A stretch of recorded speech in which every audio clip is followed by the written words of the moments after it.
Are you a giver, a matcher, or a taker? Do you know the answer? Do you even know what those three terms are? In this video, I'm going to share some insights that I've gained reading the book by Adam Grant called Give and Take. And there's going to be a free quiz that I'm going to link in the description below that you can take the test. It's 15 minutes, 15 questions for you to get the score to figure out, are you genuinely a giver, a matcher, or a taker? And then come up with what's going to feel empowering for you going forward. If this is a topic that's sparking your curiosity and interest, please stick around. For anyone new to this channel, hello, I am Tanya. I am a rapid transformational therapist and coach, and I empower women over the age of 40 to truly authentically show up for themselves and love themselves in order for them to thrive in whichever phase of life they may be. So I guess let's get started. What is a giver? A giver by the name, and most people would connect to that, is someone that actually gives. And that is where you give without the intention of receiving something back in return. You're doing it through the generosity, kindness, and whatever brings you joy and fulfillment that you want to give to people. And that may be that you're giving your time, you're giving your expertise, you're giving your money, you're giving something that is yours in order to help someone else.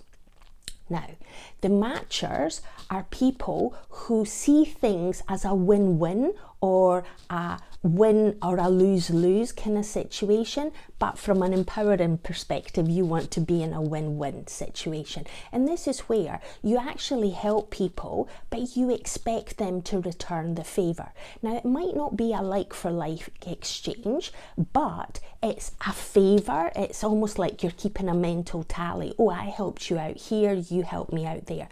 An example is friends go out for lunch and you take it in turn. One person pays one time, the other person pays another time. There isn't this kind of, oh, but you're not keeping tally of how much you spent each time. You're just reciprocating the favor. Other times it might be that you're helping a work colleague, you help them out to meet their deadline, and then when you need support to meet a deadline of yours, or you need an introduction or some assistance if you're going for an interview or promotion, that you can actually call in that favor. So that is the kind of matching where you're giving time, money, effort, input, expertise, but it's an exchange that you know at some point you're going to call in that favor. And then the third kind of category is takers. And this is where, as children, we are takers. When we sort of come into this world, we take from our parents. We want love, we want nurture, we want connection. We want them to keep us safe. They want us to keep us protective. But as we grow out of our childhood, once we sort of start becoming more kind of independent entities, then we start sort of developing a bit more of the kind of giver matcher. In some instances we remain as takers, and this is where we tend to identify people that sort of put their self-interest ahead of everyone else. Sometimes ambitious people are assumed to be takers, but not everyone is.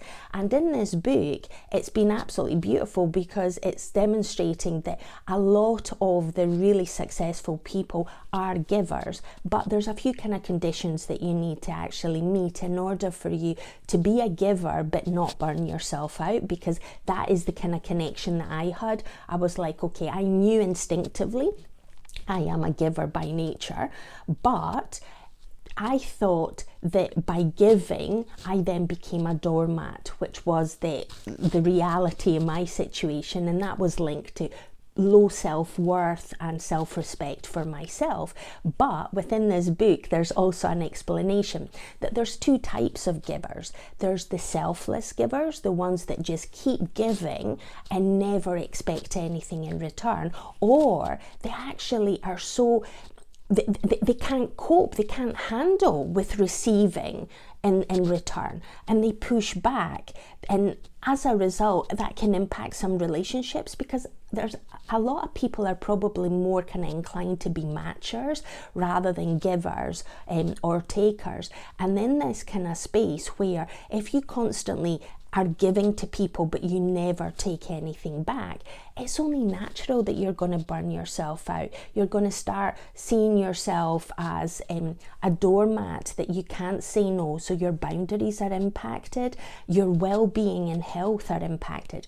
And Marissa Peer, my mentor and trainer as part of the Rapid Transformational Therapy training courses that I've done, she talks about abundance and about money mindset, and she uses the example that if you take a breath in, so take a nice deep belly breath in, but keep taking that breath in, don't exhale, just keep taking that breath in until maybe 3-4 minutes in, it starts becoming really uncomfortable, because the ebb and flow of life is about energy flowing in and flowing out, oxygen coming into our lungs and then leaving our lungs in order for it to excrete the kind of CO2. And from that kind of perspective, it's about the ebb and flow. It's not about the constantly taking or constantly giving. It's about finding that balance, but not necessarily always trying to be in that kind of win-win situation, because there will be certain situations where you will gain fulfillment and enjoyment by giving more than what you will actually receive. But you need to also receive to enable other people to meet their needs and feel good about themselves as well. So as givers, there's two types. There's the selfless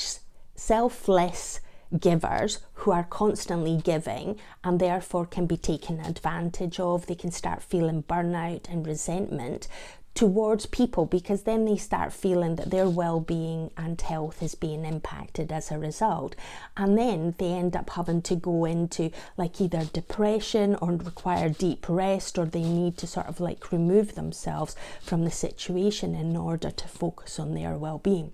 And the ideal scenario for givers is for them to become what is referred to as otherish.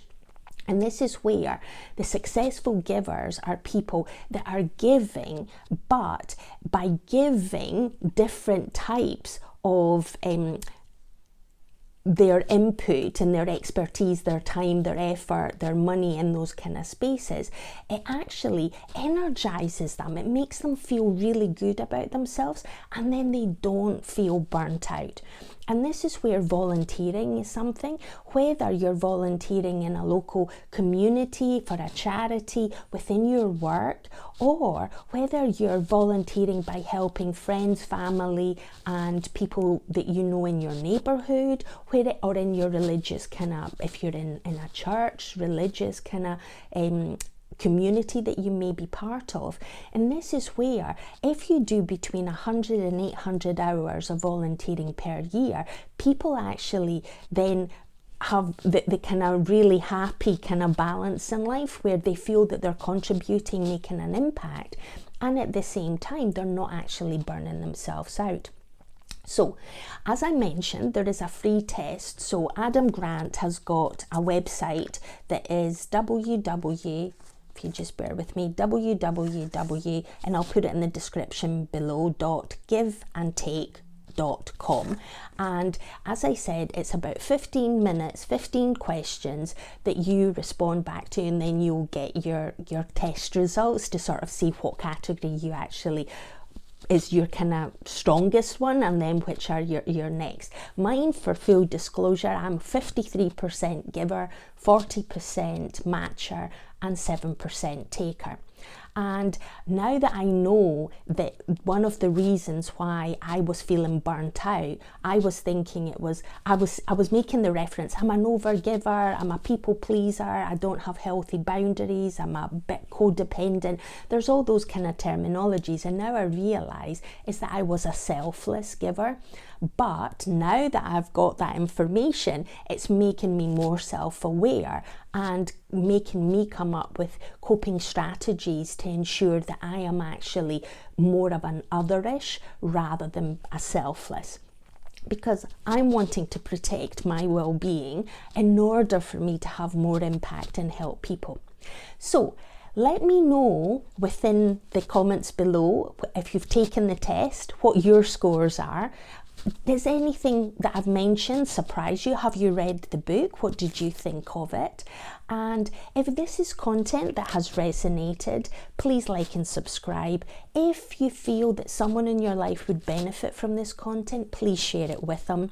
And remember, go out and seize the day. Take the test. Let me know in the comments below what your scores were. And remember, there's always choices in life, so choose wisely. Bye until the next one.